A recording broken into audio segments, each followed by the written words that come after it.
problèmes vraiment vitaux pour la figure d'Abraham. Et puis en fait, on voit dans le passage qui précède que Abraham a conquis des terres. En tout cas, il a gagné des batailles et on dit qu'il est allé au-delà de Damas. Donc ça veut dire qu'il a fait la conquête de Damas. C'est quand même assez loin de l'endroit où il est maintenant. Donc c'est pas la question de la terre, et au fond on voit bien que lui non plus ne reste pas dans ces terres, c'est un semi-nomade, c'est la question de son avenir qui le taraude.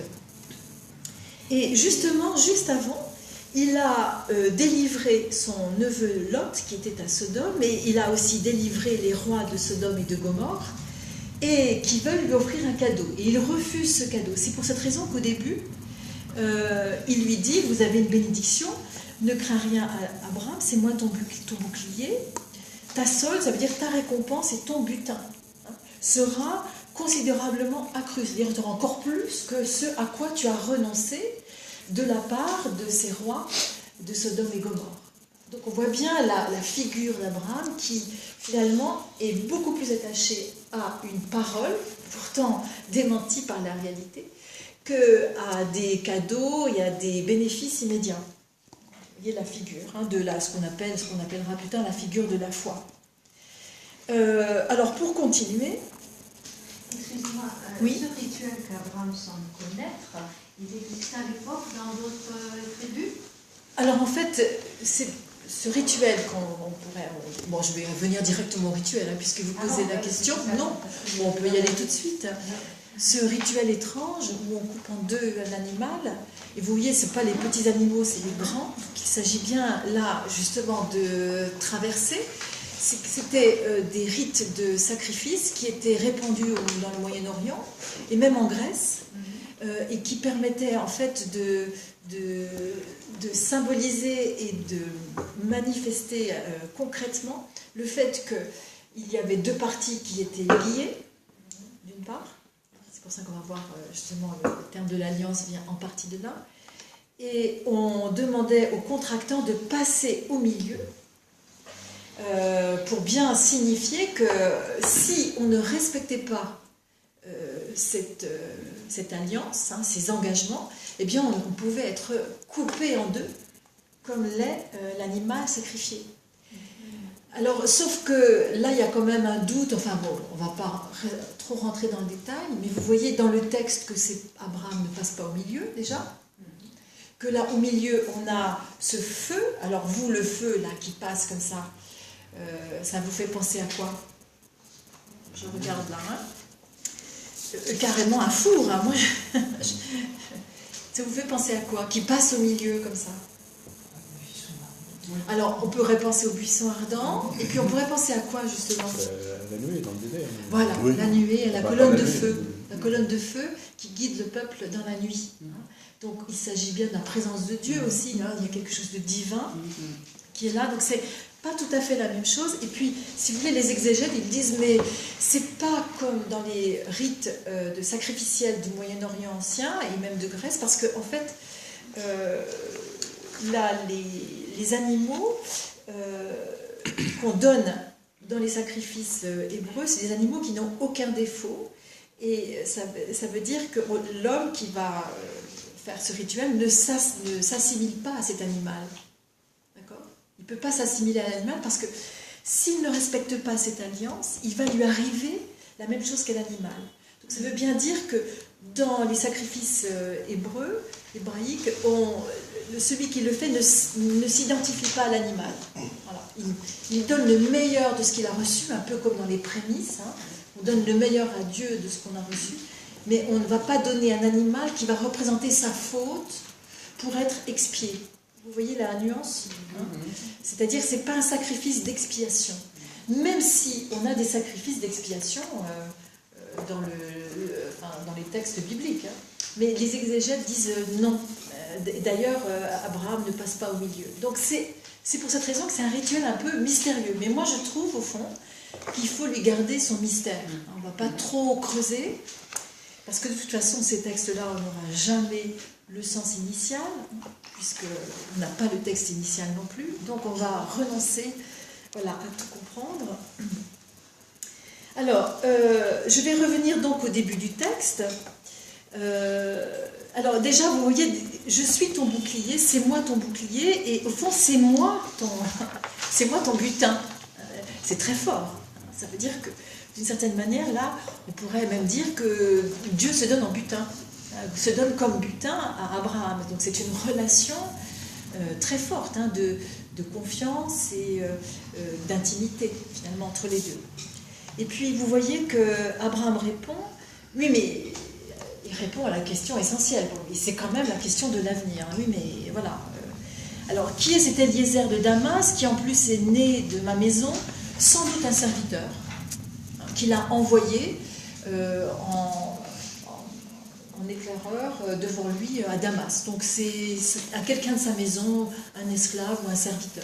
Ça veut dire, tout ce que j'ai finalement va être dilapidé parce qu'il n'y a rien qui vient de mes entrailles. Et justement, là, il est question, il lui dit, c'est de tes entrailles, hein,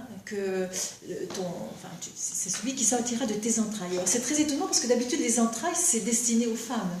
Et là, on dit dans un texte de Genèse, un autre texte de Genèse, quand on parle à un homme, on dit celui qui sortira de ta cuisse, hein, pas Jupiter, mais celui qui sortira de ta cuisse et pas de tes entrailles. Donc là, il y a quelque chose de féminin aussi. On verra justement pourquoi tout à l'heure. Voilà. Alors, donc il s'agit bien d'une promesse qui parle de fécondité réelle. Et nous, on sait d'entrée, quand on a fait le pédigré d'Abraham au chapitre 11, qu'il a une femme stérile. Et je vous rappelle, la stérilité dans le Proche-Orient ancien, ça vient des dieux.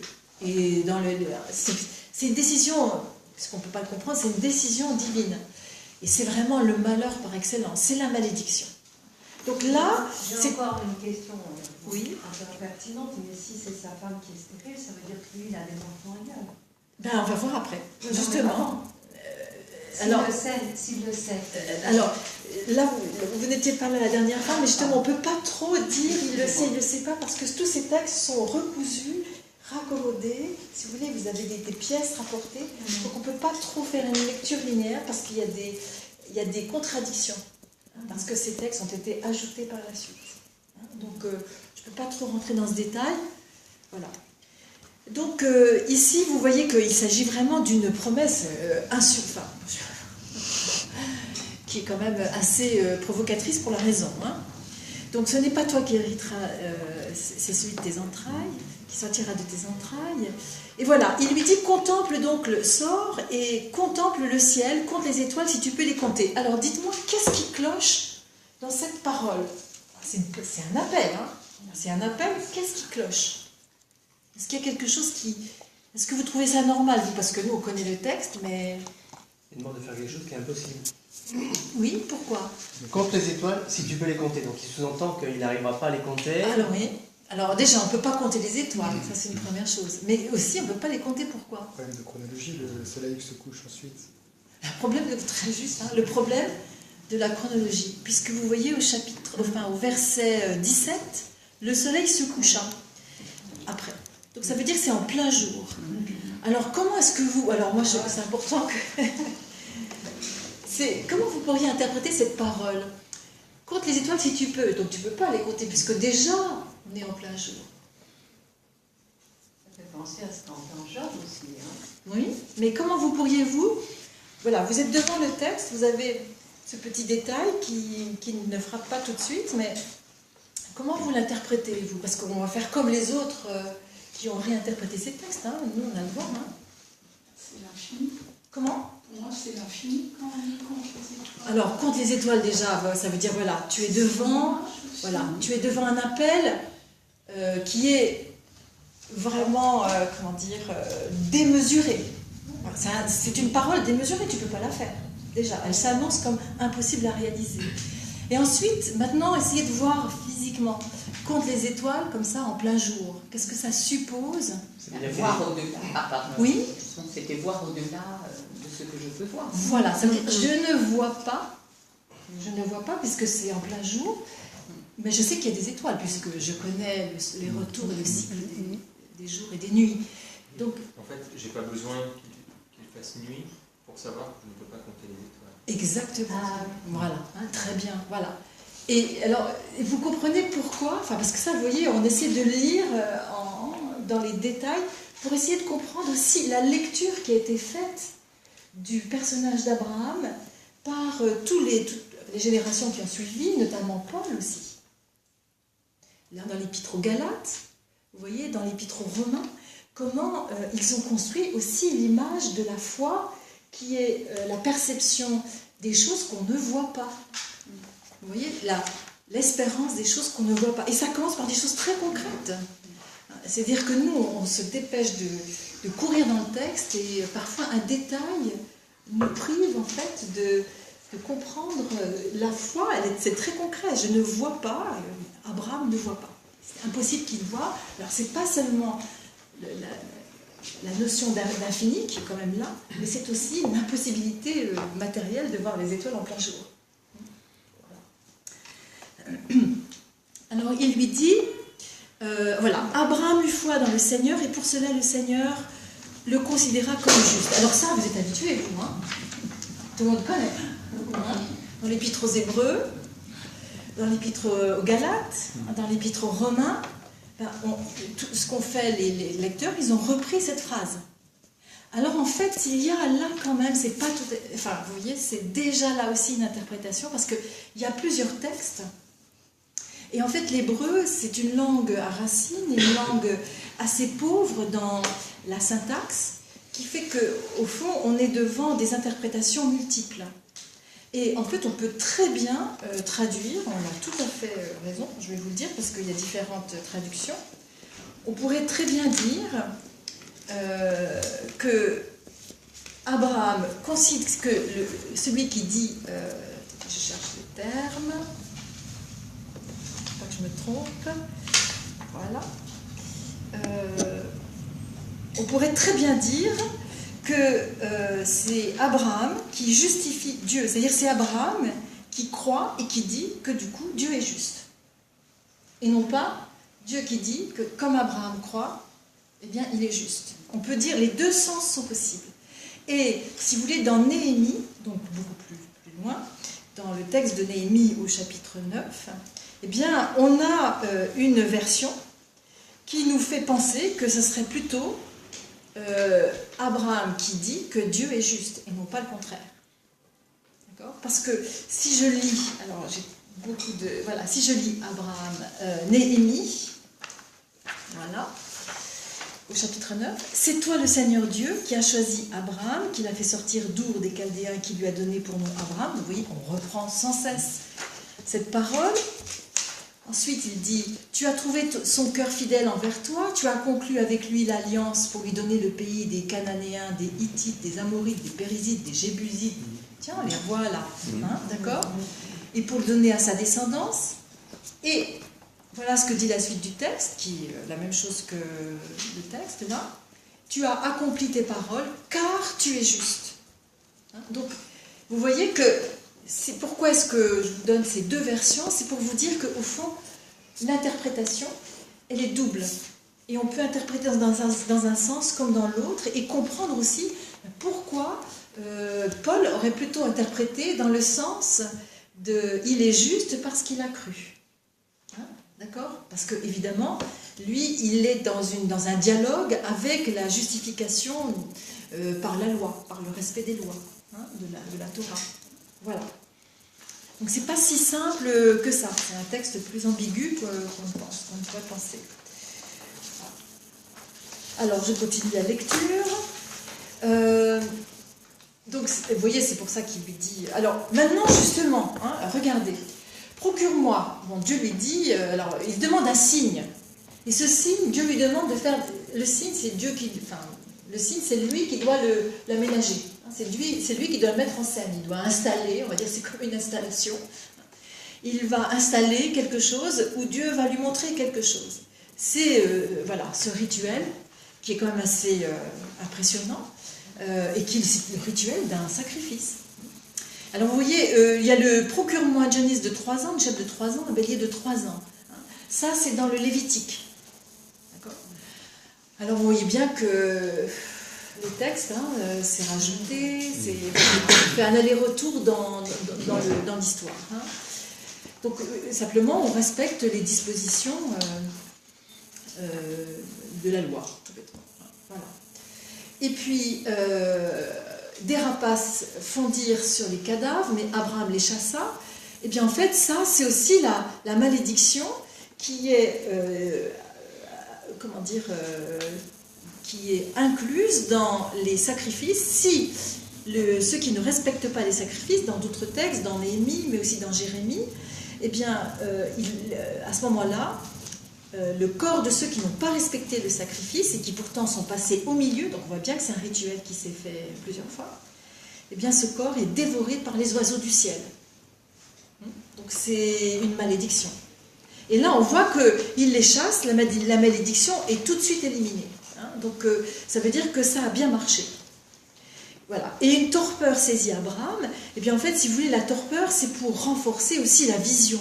On voit bien que l'appel se fait dans des circonstances un peu exceptionnelles. C'est pas une parole banale, habituelle. Ça se fait dans des circonstances exceptionnelles. Hein, puisque là, une torpeur et une terreur tombent sur lui. Une torpeur, quelle est la définition? Parce que là, ça c'est un sommeil qui n'est pas un sommeil naturel. Ah, un sommeil. Oui. D'accord. C'est la torpeur qui a saisi, qui est tombée sur Adam, quand Dieu lui a prélevé une côte. Vous vous souvenez? Sauf que Adam n'a pas parlé, alors que ici, dans sa torpeur, Abraham est en dialogue avec Dieu. Donc on voit bien la figure est déjà un peu plus évoluée. D'accord, ce que je me disais juste, est-ce qu'on peut l'assimiler quand le Saint-Esprit tombe sur des personnes, au fait qu'on pense, quand ils parlent en langue, qu'ils sont pleins de vin doux, qu'ils sont un peu souples, c'est pas exactement la même chose. Il y a des rapprochements. Il y a des rapprochements qui ont été faits. Oui, on peut. Alors c'est délicat parce que c'est pas vraiment une torpeur, par exemple, dans les actes. Au contraire, ils sont dans une espèce d'enthousiasme. Comment? Surexcitation. Oui, alors, enthousiasme au sens de. Ils sont habités par Dieu, au sens grec du terme. C'est un peu différent. Voilà. Parce que si vous voulez, c'est pas comme dans des rites qu'on trouvait en Grèce à l'époque, où vous aviez des rites dionysiaques où on prenait des boissons, on tombait dans des torpeurs. Vous voyez, c'est un peu différent. Bon, là, c'est simplement pour dire que cette communication, cette parole, cet appel, il n'est pas naturel. Hein, voilà. Et pour dire l'importance de cette parole aussi, c'est une façon de l'aborder, de lui mettre un cadre doré pour dire ça, il faut regarder, c'est important. Hein. C'est là que ça se passe. Voilà. Alors vous avez, la suite. Sache bien que ta descendance résidera dans un pays qu'elle ne possédera pas, gna gna gna gna gna, il sera des esclaves et tout ça. Alors vous dites, ça tout de suite on est... Oui, on est dans Exode, voilà, on a rattrapé, on a inséré ce que l'on sait, donc on voit bien que c'est une lecture, une relecture. Hein.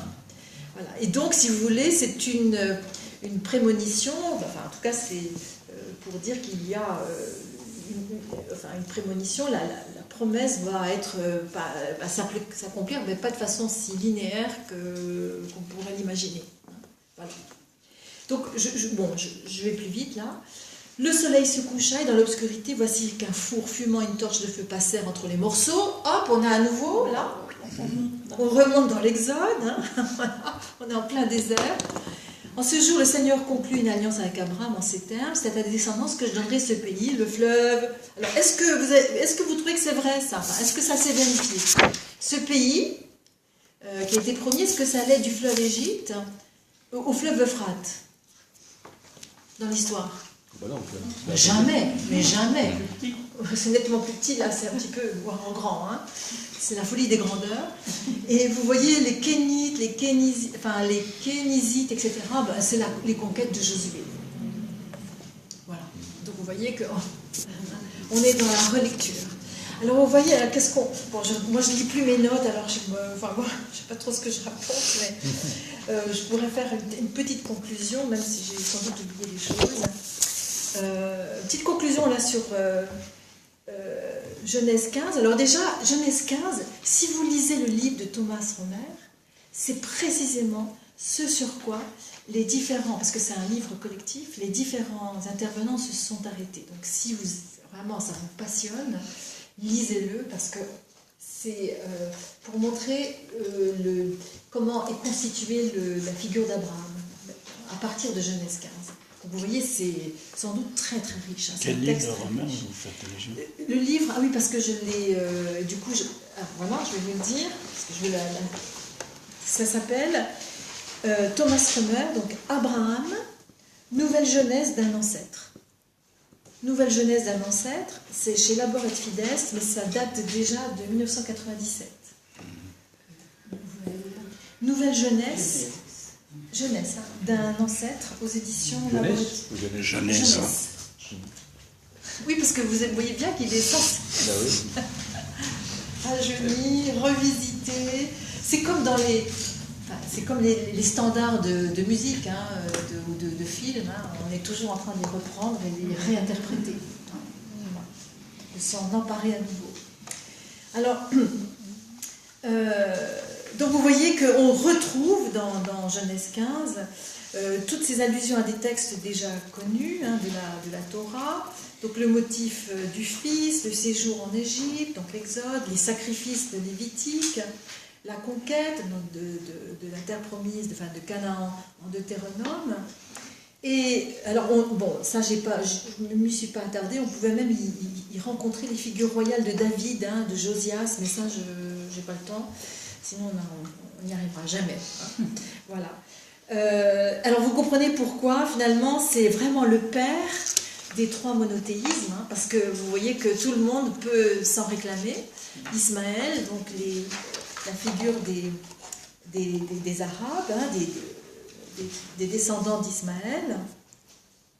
Et puis, vous voyez que cette promesse se réalisera, mais qu'elle va aussi supposer des exodes en Égypte, que la Mésopotamie va aussi devenir une terre d'exil. On le voit avec la mention de l'Euphrate à la fin. Voilà. Et on voit enfin que, encore là, Abraham est toujours au contact de populations étrangères, qu'il n'est pas dans l'emprise et dans la domination, mais il est dans une sorte d'arrangement avec ses peuples voisins dans le pays de Canaan. Voilà.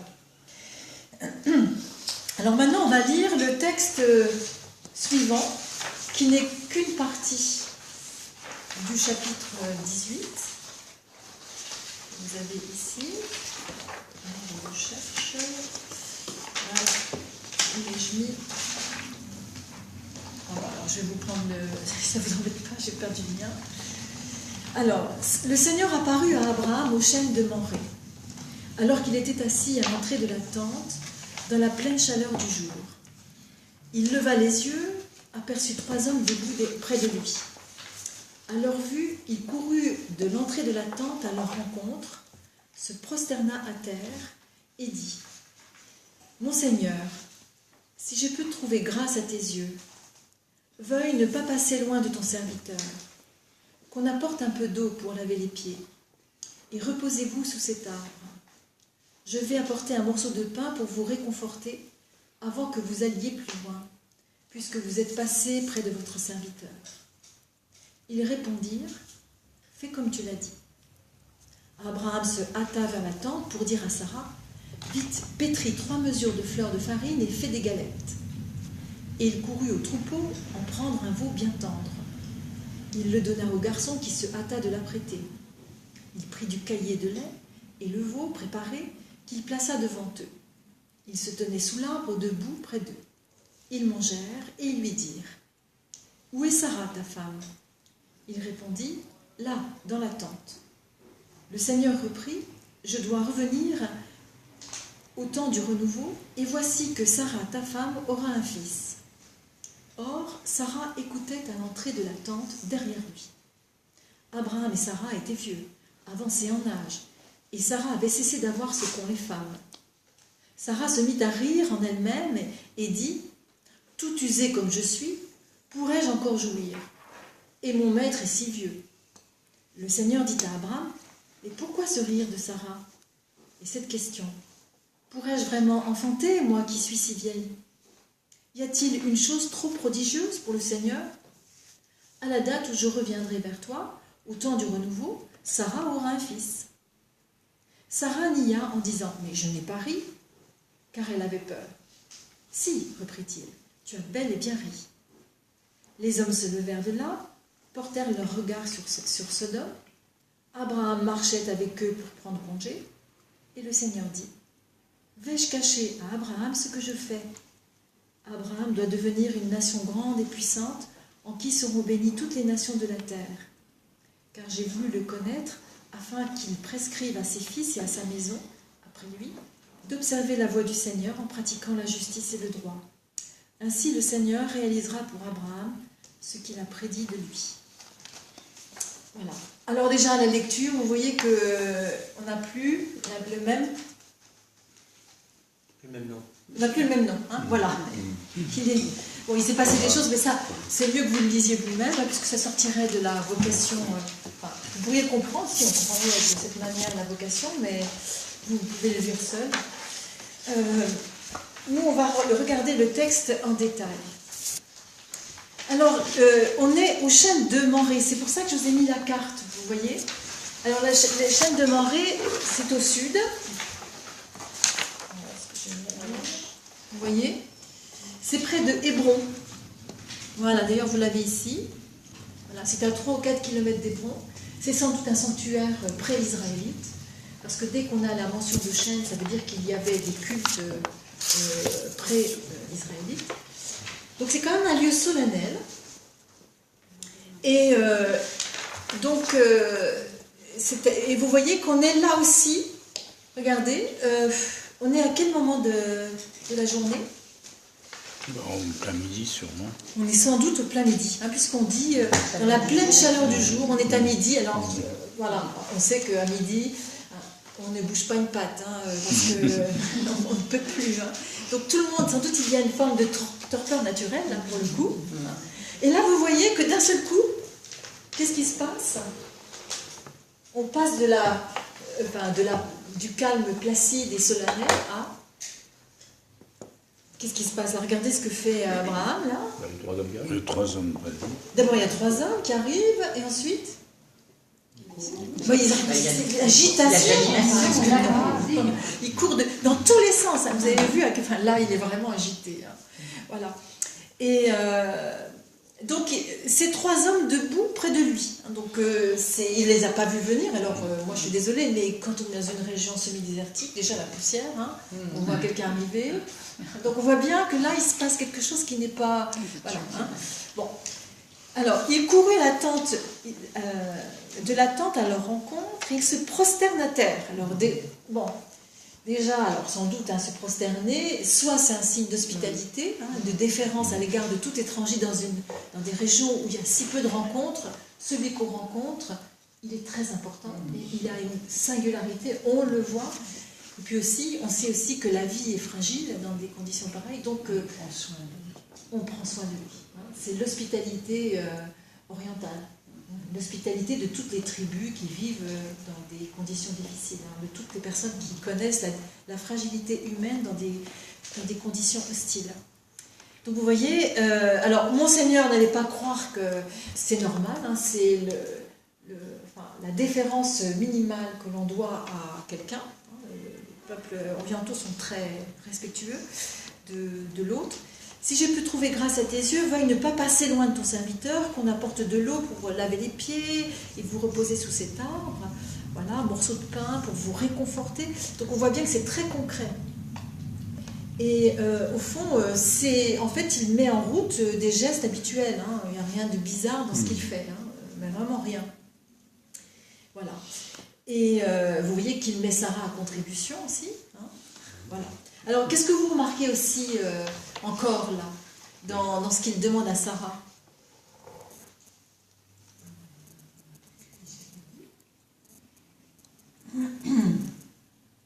Il demande quoi ? De cuisiner. Oui, mais à nouveau quoi ? Mais regardez précisément. Elle pétrit Oui. Elle pétrit, c'est pas elle qui s'occupe du méchoui de pain. Oui, on peut dire ça, oui. Et pétrir 3 mesures. Hein. Il y a 3 hommes, il y a 3 mesures. On a vu tout à l'heure 3 ans.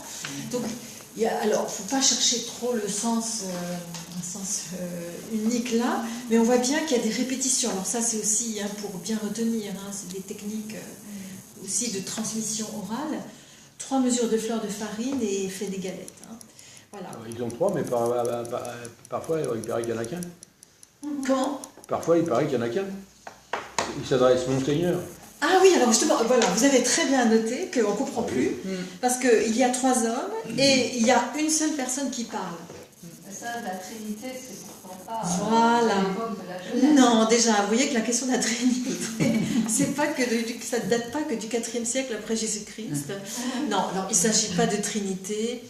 Et vous pensez bien que la tradition chrétienne, surtout médiévale, a lu la mention de la Trinité, ou la prémonition de la Trinité, ce qui est quand même un peu, pour nous, tiré par les cheveux. Voilà. Donc pour nous, on a vraiment... Alors il y a quelque chose de trine, hein, c'est-à-dire effectivement, il y a quelque chose en 3, bon, ça on est bien obligé de le dire, et on ne va pas non plus penser qu'il n'y en a pas, d'accord? Alors il peut aussi y avoir, moi, je ne sais pas, on ne peut pas se prononcer, mais on peut aussi avoir comme interprétation, justement vous dites qu'il y en a, il parle au singulier, il dit Monseigneur, et après c'est une personne qui parle, alors on pourrait imaginer quoi alors? Qui pense qu'il y a un chef? Il y a un chef, et puis il y a 2 serviteurs, on peut dire ça, hein, après tout. Bon, ensuite, on sait aussi que quand il y a une parole, dans tout le corpus vétérotestamentaire, et ensuite on verra aussi dans le Nouveau Testament, une parole, qu'est-ce qui atteste la parole? C'est quand il y a, en plus de celui qui dit, il y a 2 témoins. C'est donc pour renforcer la véracité. Voilà, donc on voit bien là, la vocation, elle est quand même très importante. Et alors, vous connaissez tous le tableau de Chagall, hein, les anges, parce que c'est des personnages mystérieux. On peut penser que c'est des personnages célestes. Et puis ce sont des messagers aussi. Hein. C'est pour cette raison que la tradition médiévale, et même avant hein, dans l'Antiquité tardive, juive, on a fait de ces personnages des messagers, donc des anges. Dans l'iconographie russe, c'est la... Oui, c'est ça. Qui accueille aussi les dieux, les traite bien. Oui, parce que, voilà, vous voyez que là, c'est une visite qui est cachée quand même. Parce que là aussi, hein, on entend les chevreaux qui bêlent, voilà, il y a la tente en poil de chameau, enfin... On peut imaginer, c'est vraiment un contexte très agreste, très bucolique. Hein, c'est pas, voilà. Bon, c'est quand même sur un site religieux, mais si vous voulez, c'est pas très solennel. Hein. Donc, le fait de mettre ces 3 personnes qui arrivent, c'est une visite divine qui est anonyme, qui est cachée, hein, comme pour dire que la parole, l'appel, se cache sous finalement des traits très quotidiens. Voilà. Parce que nous, on en a fait tout. Vous voyez, le problème, c'est qu'on a plein d'images. Hein, jusqu'à Chagall, on voit des anges, mais on ne sait pas. Le texte est très, très sobre. Hein, c'est 3 hommes. C'est tout ce qu'on sait. Voilà, 3 hommes. Alors, je dois... Voilà. Alors, qu'est-ce qui... Bon, en fait, ce qu'elle fait, enfin, c'est ce que Sarah va faire, il y a quelque chose qui devrait aussi vous turlupiner un peu là, dans ce qu'il demande à sa femme. Vous qui connaissez un peu les règles lévitiques. Pourquoi il lui demande où est ta femme? Ils n'ont pas de... Ah oui, bien sûr, tiens, voilà. Ils n'ont pas le droit de s'y intéresser, ça là. Normalement, c'est pas vraiment... Alors, elle est très belle, on le sait. Hein. Bon, mais alors, donc, il y a d'autres hommes qui s'y sont intéressés. Hein. Vous vous souvenez de Pharaon et puis Abimelech. On mange du veau et on boit de lait en même temps. Voilà. Bon. Hein. On mange du veau et pourtant on prend du lait caillé. Alors ça, c'est pas possible. Hein. C'est strictement impossible dans la loi du Lévitique. Et vous savez aussi que dans des familles juives qui sont très observantes, on a 2 vaisselles hein, pour ne pas mélanger justement le lait Du carnet. et le carnet. Hein. Voilà. Alors là, déjà, vous voyez, je ne sais pas ce qu'on peut en faire, mais c'est pas tout à fait dans les normes. Hein. Bon. Ensuite, non, voilà, on est étonné qu'il demande où est sa femme. Et on voit bien que dans le texte, désormais, Abraham, bon, il va s'agiter, hein, vous avez remarqué, Mais qui est-ce qui va prendre le devant? Enfin, qui est-ce qui sera sur le devant de la scène? C'est Sarah. C'est Sarah. Et son rire, hein, voilà. Sarah et son rire. Bon, alors, regardez sa position, c'est très intéressant. Elle est où, Sarah? Alors, elle est dans la tente. Alors, ensuite, elle est dans la tente et après, elle est aussi À l'entrée de la tente. à l'entrée de la tente. Donc, on ne sait plus. Elle est à l'extérieur, à l'intérieur. Alors, d'abord à l'intérieur, ensuite à l'extérieur. Elle écoute aux portes. D'accord? Donc, vous voyez que on parle, qu'elle a écouté. Elle écoutait à l'entrée de la tente. Donc, on est à l'extérieur, hein, pour l'instant. Et quand on dit, bon, elle se mit à rire, là, on est à l'extérieur, mais regardez ce qui est intéressant, elle se dit en elle-même. Ça veut dire qu'on rentre, on était à l'extérieur, d'abord on était du côté d'Abraham, ensuite, la focale s'attarde sur Sarah, qui était à l'extérieur, et en fait, on rentre à l'intérieur de la tête de Sarah. Enfin, c'est-à-dire, à ce coup, on a sa pensée, la pensée de Sarah. Tout usé comme je suis, est-ce que je pourrais encore jouir? Et mon maître est déjà si vieux. Hein. Voilà. Et ce rire, hein, pourrais-je vraiment enfanter? Alors, comment vous interpréteriez ce rire? De l'incrédulité, elle ne croit absolument pas. Elle est incrédule, elle y croit absolument pas. L'incrédulité, voilà. Bon, c'est Peut-être vraiment vers l'espoir. oui, alors, oui, vous dites l'espoir qui peut reprendre. Alors une sorte de gêne aussi. On rit quand on est gêné. Souvent, on est gêné. Donc, elle est gênée d'y croire. Elle est peut-être aussi gênée parce que déjà, vous avez peut-être raison, peut-être déjà il y a l'amorce d'un croire et que c'est plus fort qu'elle. Voilà. Oui, je crois que c'est mêlé ça. C'est très mélangé. Hein. Alors évidemment, ce rire a fait des kilomètres de commentaires. C'est pour ça que je vous demande plutôt de vous prononcer sur ce rire, parce qu'au fond, on a le droit. Voilà, donc on peut dire à la fois c'est de la résistance, c'est de la gêne, et en même temps c'est le début d'un croire. Hein. Ça peut être aussi de l'autodérision. Hein. Moi je suis vieille, moi je suis désolée, mais vous voyez déjà les chairs pendantes, voilà. Vous entendez ça, ça vous fait rire de vous-même, non? Hein, ça peut être aussi d'autodérision. Enfin, Mais c'est aussi un refus de rentrer dans cette espérance. Ça peut être, on peut aussi l'interpréter comme ça, du genre je me protège. Ben oui, parce qu'effectivement, si elle rentre dans cette espérance, elle a peur que ce soit souvent, il y a des choses auxquelles on ne veut pas croire, parce que quelque part, ça nous entraînerait trop. Oui, ça nous impliquerait. Et ça nous impliquerait trop. Ça nous impliquerait. On a peur d'être déçu, enfin, je veux dire, on se dit ça. Et on a peur d'être déçu. Par la suite, je veux confirmer, je n'ai pas ri, car elle avait peur. Voilà, après elle a peur. Donc c'est très juste. Hein. Donc ça veut bien dire que, au fond, quand on parle de vocation, là on a la vocation d'Abraham, mais qui s'attarde sur sa femme Sarah. Et on voit bien que c'est pas si simple. Qu'en fait, il y a une multiplicité de sens, qu'il est difficile, au fond, d'avoir une interprétation unique. Et en même temps, on a l'impression qu'une seule personne peut passer par tous ces états. Enfin, si on essaie de se mettre à ça. Puis enfin, c'est tout bref. Et là, rien que d'en parler, ça prend. On met plusieurs causes là-dessus, mais ça se passe très vite. Ça se passe très vite. Tout est mêlé. Au fond, c'est comme vous, comme moi, enfin comme nous, quand on reçoit, quand on a une parole comme ça d'espérance, de l'évangile, voilà, on l'apprend, enfin peu importe, mais on l'apprend, on se dit, oh ça va pas. Et puis on y croit quand même, et puis on fait des allers-retours, on dit non mais arrête, t'es vraiment gamine. Et dans la Bible, on ne rit pas beaucoup.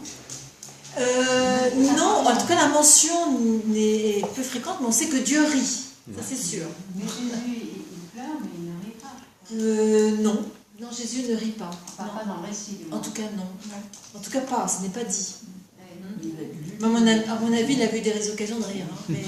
Oui, ça ne pas dit. Mais ce n'est pas dit. Mais si vous voulez, là, c'est... Alors, si vous voulez, c'est intéressant parce que ce rire, il est sur le seuil.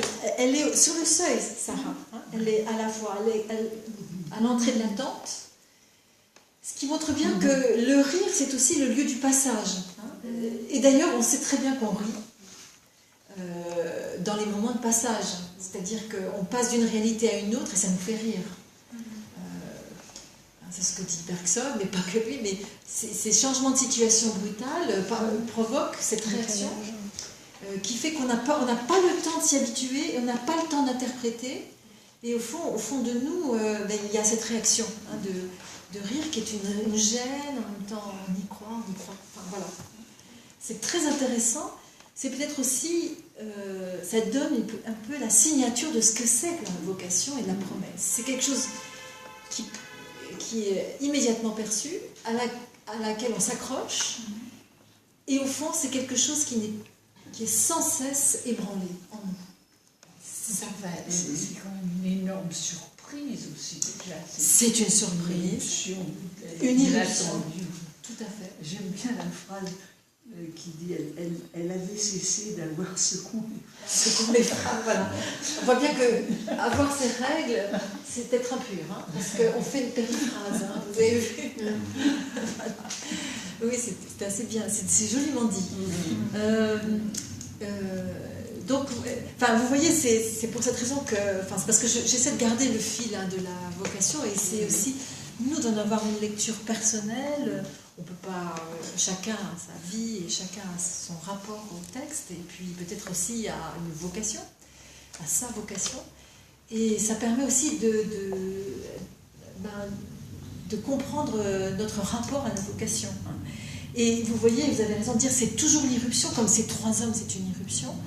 Et dans la promesse, et dans le parcours de la promesse, dans la pérégrination d'Abraham, elle arrive tard. Elle arrive tard, il a reçu sa promesse à 75 ans, et là il en a 90, ça fait 25 ans. Vivre 25 ans avec une promesse qui ne se réalise pas, il faut tenir tout de même, non? Et puis il faut y penser quand même, hein. Les nuits ont dû être quand même, je dis ça parce que c'est exactement ce qu'on a nous avec nos nuits, on y réfléchit et voilà, on n'a pas de réponse. Donc on voit bien que c'est quand même quelque chose qui à la fois est sans cesse différé et en même temps c'est ce qui fait l'identité de la personne. Voilà. Et cette fragilité de la promesse, la fragilité de la parole, qui à la fois parfois est extraordinaire, et on croit que Dieu peut tout, hein, puisque rien n'est impossible. Regardez, est-ce qu'il y a quelque chose qui serait trop prodigieux pour le Seigneur? On dit non, ça c'est vrai. Mais au fond, l'application concrète et pratique est quelque chose qui ne peut que susciter des rires. Hein. Parce que voilà, on se voit tout de suite en situation, on se dit non, je ne veux pas me déguiser en Superman. Voilà, non, ça ne marchera jamais. Hein, voilà. Ça me fait un peu penser à ce que dit Proust quand il a mis tant de temps à renoncer, au début. Hein, il a fait tant d'efforts pour renoncer jour après jour, et puis c'est un petit peu d'espoir lui donner, il va recommencer tout le travail de renonciation. Exactement. Et donc il n'en veut pas. Oui. Et c'est pour cette raison que le désespoir, en quelque sorte, est beaucoup plus facile que l'espérance. Je ne parle pas d'espoir, hein, parce que l'espérance, c'est vraiment encore autre chose. Hein. Mais oui, c'est en tout cas c'est plus facile. C'est plus naturel. Parce que c'est les protections que l'on met en place, justement parce que la déception risque d'être tellement gigantesque. On en a déjà tellement... Oui, vous avez raison. On a tellement traversé jusqu'à présent qu'on ne veut pas reprendre ça à nouveau frais. Oui, voilà. Enfin bon, voilà, je crois que là, on va laisser ça parce que ça, chacun va se l'approprier. Et puis, vous voyez, les hommes se lèvent et ils portent leur regard sur Sodome parce que bon, il va se passer des choses. Voilà. Et Abraham marche avec eux pour prendre congé. Donc, c'est à la fois un geste d'hospitalité. On ne va pas laisser les invités partir comme ça. Mais c'est aussi parce qu'il veut sans doute un peu imaginer, hein, rester le plus proche possible de la personne qui a émis cette promesse. Hein. Voilà. Il ne l'a pas reconnu, parce que moi je me pose quand même cette question, puisqu'il était tellement proche de Dieu au chapitre 15, quand on est si proche de quelqu'un, en principe on le reconnaît. Le texte ne dit pas, mais on peut l'imaginer, oui. Mais c'est ambigu. On peut l'imaginer, mais on n'aura jamais de réponse. vous pouvez l'imaginer, je peux l'imaginer, mais je ne peux pas dire que c'est exactement ça. Et c'est bizarre parce que quelqu'un qui débarque et qui vous dit voilà ce qui va se passer, tu vas avoir un enfant, de tes entrailles vont sortir, alors qu'en fait, la réalité, ce qui est concret, vous montre que non, a priori, c'est terminé. Alors, à part Dieu, qui peut venir vous dire ce genre de choses et laisser en vous un réel espoir? Voilà. Une espérance même. Oui. Parce que c'est pas un espoir d'avoir un enfant quand on est aussi vieux. C'est vrai. Et d'ailleurs, vous avez vu que Abraham et Sarah ont un sens pratique quand même, parce que Sarah, elle a dit, bon, chapitre 16, c'est bon, tu prends une servante et tu as un descendant. Ce qui était d'ailleurs, ce qui est là aussi la marque d'un rajout, parce qu'en fait, c'est des contrats de mariage, c'est dans les contrats de mariage de l'époque assyrienne et babylonienne. Quoi donc? Quand une femme est stérile, eh bien, on peut prendre une servante. C'est ce qu'a fait Rachel. Comment? Rachel avec... Oui. Mais en fait, on voit aussi que là, c'est la mention d'un ajout ou d'une relecture ultérieure. L'histoire au chapitre 16. Alors voilà, on continue, parce que je regarde l'heure. Alors, le dernier verset, quand même, enfin, l'avant-dernier, vais-je cacher à Abraham ce que je fais, justement? Ça va dans le sens de votre remarque. C'est qu'il y a une complicité maintenant. Et au fond, la vocation ou l'appel, c'est pas quelque chose qui va tomber sur quelqu'un et qui va manipuler la personne pour lui faire arriver passer d'un point A à un point B, par exemple de Haran à Hébron, par exemple. C'est pas de cet ordre. Vais-je cacher à Abraham ce que je fais?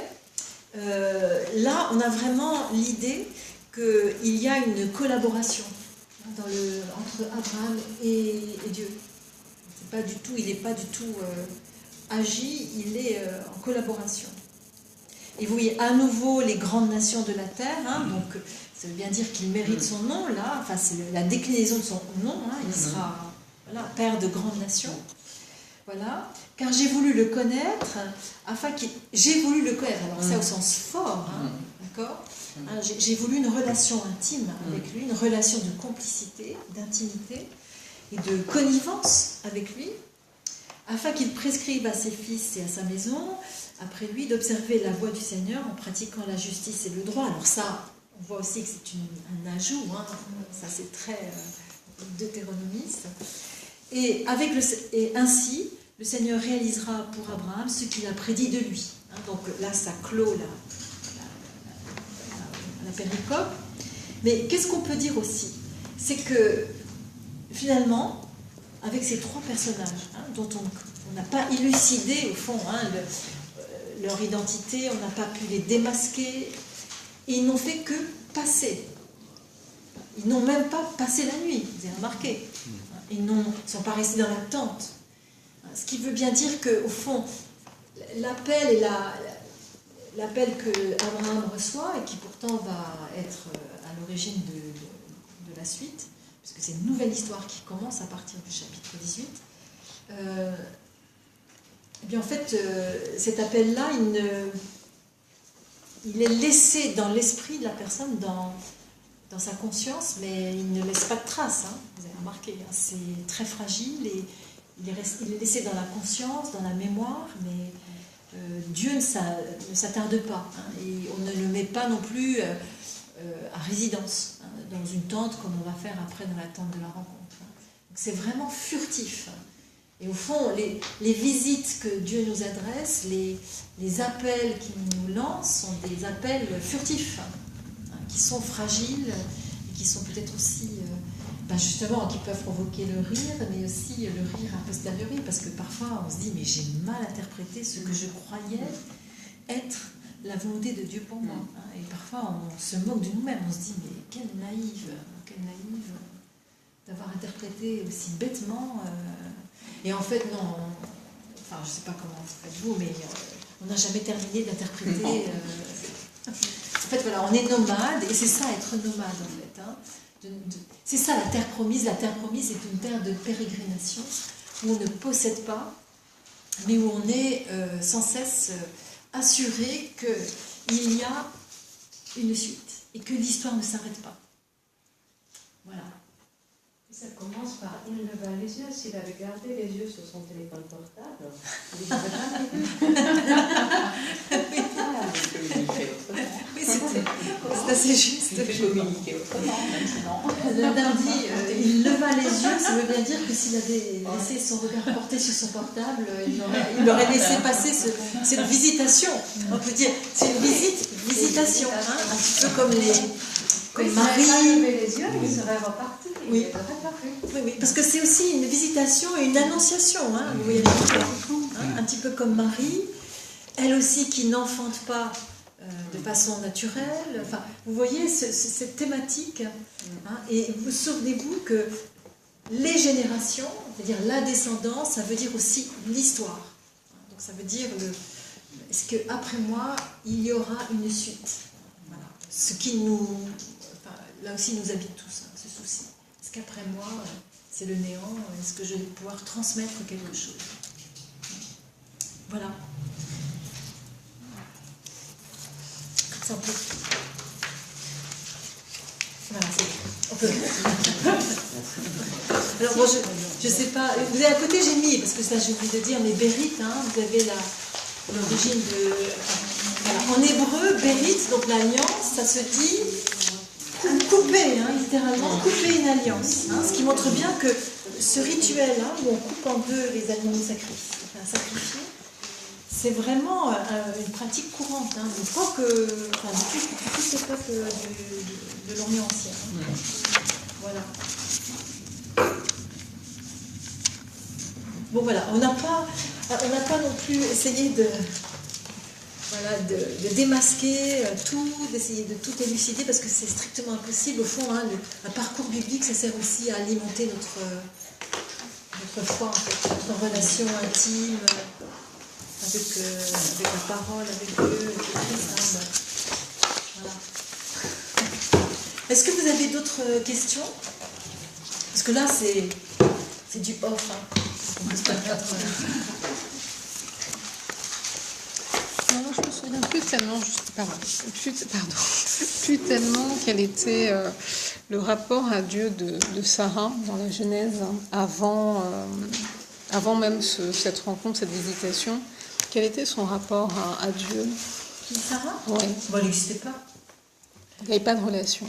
Bah, c'est pas ça, mais quand je n'existais pas, on ne parle pas d'elle. En fait, c'est la première fois que vraiment, en dehors du fait qu'elle était belle et qu'elle a été l'objet d'un rapt du pharaon, qu'ensuite elle a été même donnée plus ou moins en récompense à Abimelech, mais heureusement il n'y a pas touché, que Dieu a dit c'est la femme de nos prophètes dont il ne touche pas.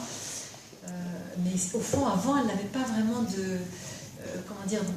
d'histoire singulière. Elle était la femme, Sarai, hein, ma princesse. Et donc juste avant, au chapitre 17, justement, elle devient princesse. Elle s'appartient. Justement, on sent qu'elle a été protégée quand même. Oui, c'est pas n'importe qui. C'est quand même la femme de nos ancêtres. Bon, mais n'oubliez pas ce que disaient les rabbins à l'époque juste après Jésus. Hein, je te bénis dans